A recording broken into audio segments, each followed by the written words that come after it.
आंसू नाने देश प्रेम सबके मन में जगाने लेकर आए हैं कृष और बाल्टी बॉय। भारत है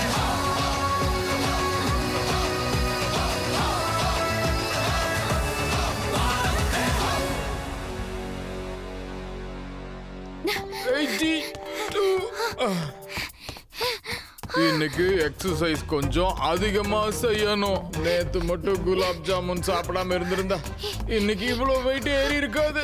அட ஒரு நாள் குலாப் ஜாமுன் சாப்பிடுறதால வெயிட் எல்லாம் ஒன்னும் ஏறாது கிருஷ். அப்படியா? தினம் சாப்பிட்டுட்டு இருந்தா தான் ஏறும். ஓகே சரி, வெயிட் அதிகமாயிடுச்சுன்னா என்ன ஆக போகுது ட்ரிஷ்? இந்த தடவை ஜங்கிள் ஒலிம்பிக்ஸ்ல நான் மெடலை ஜெயிச்சு கொண்டு வருவேன். 88 92 இந்த பால்டி பாய் இன்னும் கொரட்ட விட்டுட்டு இருக்கான். வா நம்ம போய் நம்ம ஸ்டைல்ல அவனை எழுப்புவோம்.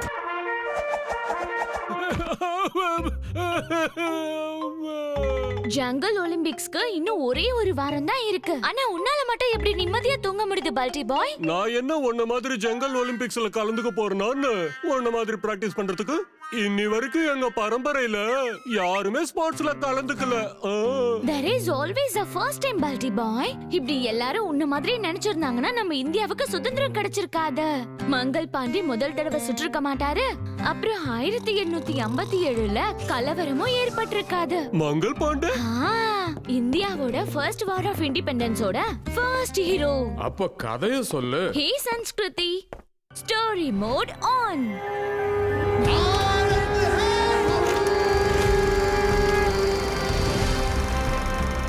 இன்னைக்கு உத்தரப்பிரதேசம் சொல்லப்படுற பலியா டிஸ்ட்ரிக்ட்ல பிறந்த Mangal Pandey British East India கம்பெனியோட ஆர்மியில சிப்பாயா இருந்தாரு. 1857ல கம்பெனியோட சிப்பாயிங்க கம்பெனிக்கு எதிராக கிளர்ச்சி பண்ணப்ப சொல்லப்படுற விஷயம் என்னன்னா முதல் தோட்டாவை சுட்டது மங்கள் பாண்டேவா.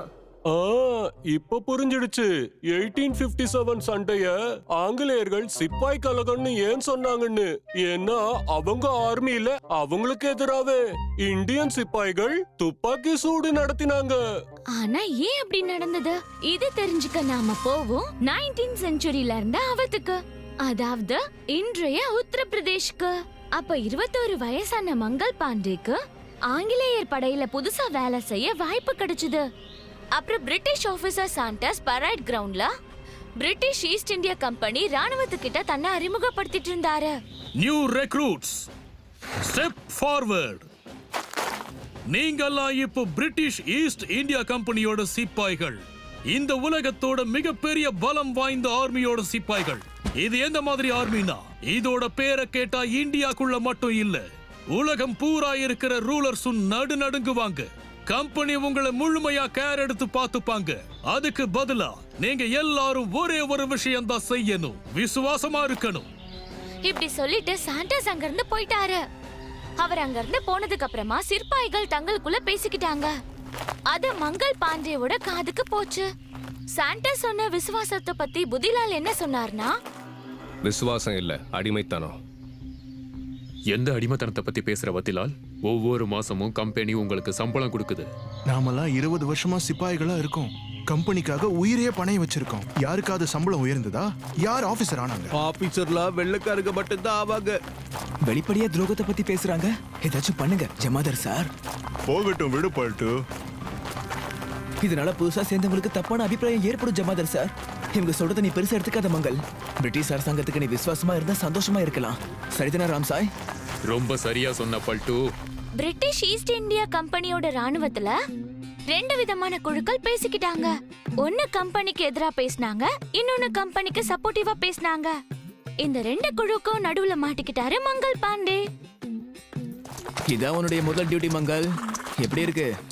ஏழைங்க கிட்ட இருந்து நீ நிலத்தை பறிக்க போற. ரொம்ப சந்தோஷமா இருக்கோ? ஒரே ஒரு விவசாயி மட்டும்தான் வரி கட்டலன்னு கேள்விப்பட்டேன். இதுக்காக எதுக்கு கிராமத்துல இருக்க எல்லாரோட நிலத்தையும் ஜப்தி பண்ணணும்? மேலிடத்துல இருந்து என்ன உத்தரவுனா கிராமம் முழு வரியே கட்டணும், இல்லன்னு நிலத்தை கொடுக்கணும்.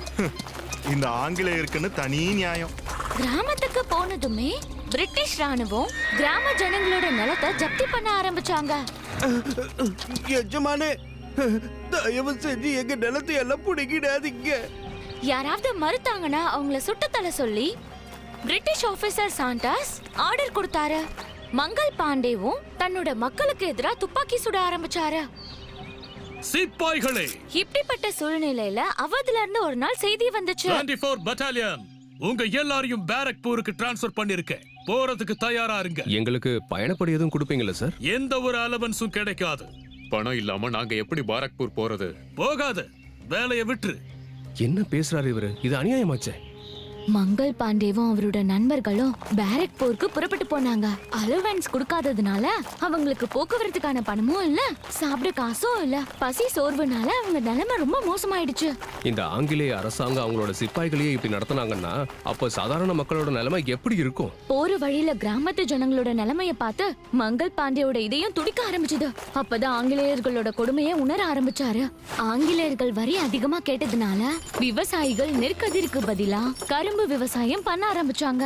நாலாபுறமும் ஏழ்மையும் பசி கொடுமையும் பரவ ஆரம்பிச்சது. இத பார்த்த மங்கள் பாண்டேயோட இதயத்திலையும் மனசுலயும் ஆழமான தாக்கம் ஏற்பட்டுச்சு.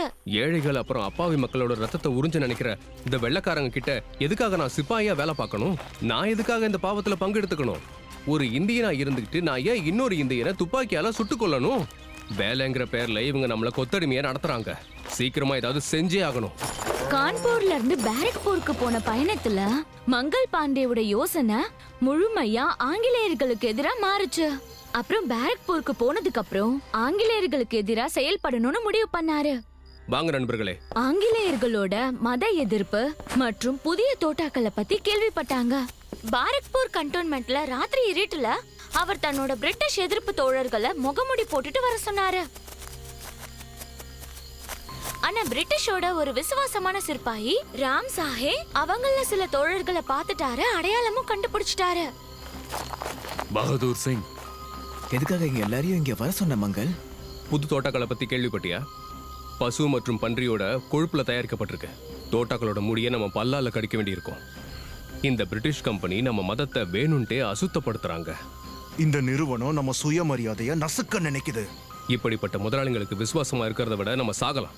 நாம சாக கூடாது, நாம எதிர்க்கணும். இவங்களோட திமிரே அவங்க கிட்ட இருக்க பணம் தான். அப்ப ரெண்டுத்தையும் ஒன்னா எரிச்சு சாம்பல் ஆக்குவோம். அவங்களோட திமிரையும் அவங்களோட பணத்தையும். என் கூட தக்சல எரிக்க யாரெல்லாம் வரீங்க? எல்லாரும் கைய தூக்கி சரின்னு சொன்னாங்க. இதத்தான் எதிர்பார்த்தேன். அப்ப புத்திலாலோட முகமுடி முகத்துல இருந்து விலகிடுச்சு. அப்ப ராம் சஹாய் அவரையும் அடையாளம் கண்டுபிடிச்சிட்டாரு. புத்திலாலுமா?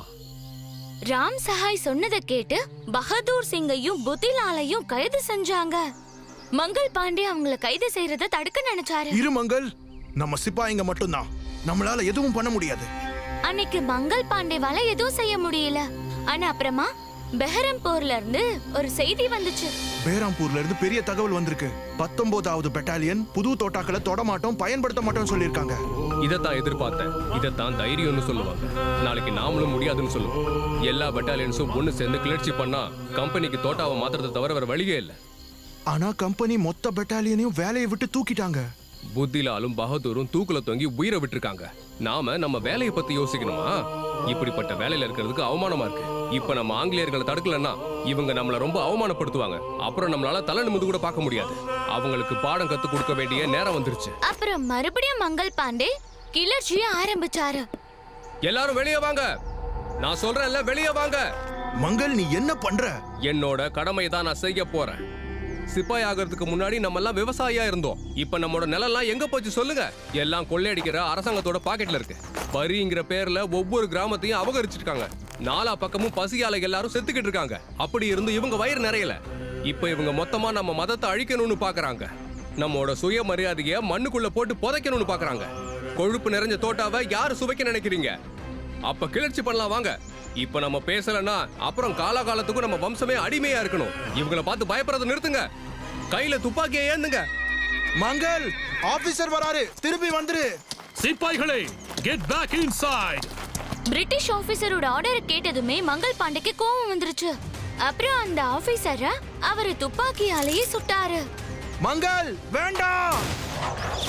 ஜமந்தார், அவனை தடுத்து நிறுத்து. சிப்பாய்களே, அவனை அரெஸ்ட் பண்ணுங்க. பிரிட்டிஷ் ஆபீசரோட ஆர்டரை கேட்டதுமே சிற்பாய்கள் முன்னேறினாங்க. அப்ப அவங்களோட ஜமார்தார் ஈஸ்வரி அவங்கள தடுத்தாங்க. நில்லுங்க. ஆனா ஆங்கிலேயரோட விசுவாசியான பல்டு ஜமார்தார் சொன்னதை கேட்கவே இல்ல. அவரு மங்கள் பாண்டேவை பின்னாடி வந்து புடிச்சாரு. பல்டு, அந்த ஆங்கிலேயர்களுக்கு சோரம் போயிட்டியே. ஆங்கிலேயர்கிட்ட கைதியா இருக்கிறத விட நான் செத்து போறதே மேல். என்னுடைய மரணத்துக்கு கலங்க வந்துடக்கூடாது நண்பர்களே. இப்படி சொல்லிட்டு மங்கள் பாண்டே துப்பாக்கி எடுத்து தன்னை தானே அவரு சுட்டுக்கிட்டாரு.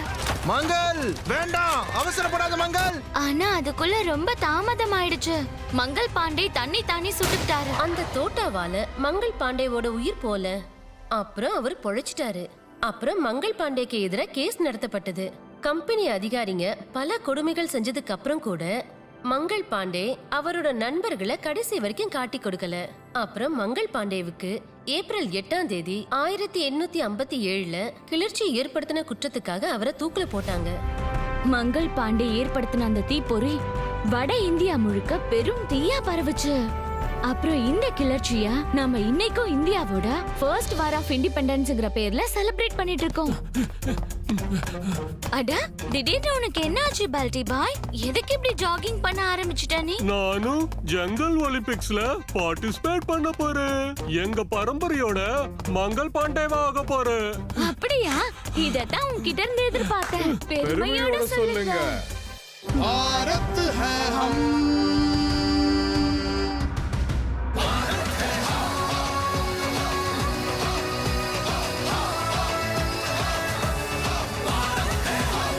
ஃப்ரெண்ட்ஸ், இந்த கதையை கேட்கவே உங்களுக்கு இவ்ளோ இன்ட்ரெஸ்டிங்கா இருக்கே. யோசிச்சு பாருங்க, பார்க்க எவ்வளவு இன்ட்ரெஸ்டிங்கா இருக்கும்னு. கிறிஸ்ட்ரிஷ் பல்டிபாய் நாம் இந்தியர்களை பாருங்கள். ஒவ்வொரு ஞாயிற்றுக்கிழமையும் காலை 11 மணிக்கு தூர்தர்ஷனில். அப்புறம் நம்ம screening partners Amazon prime video, அப்புறம் நெட்ஃபிளிக்ஸ். Stay tune.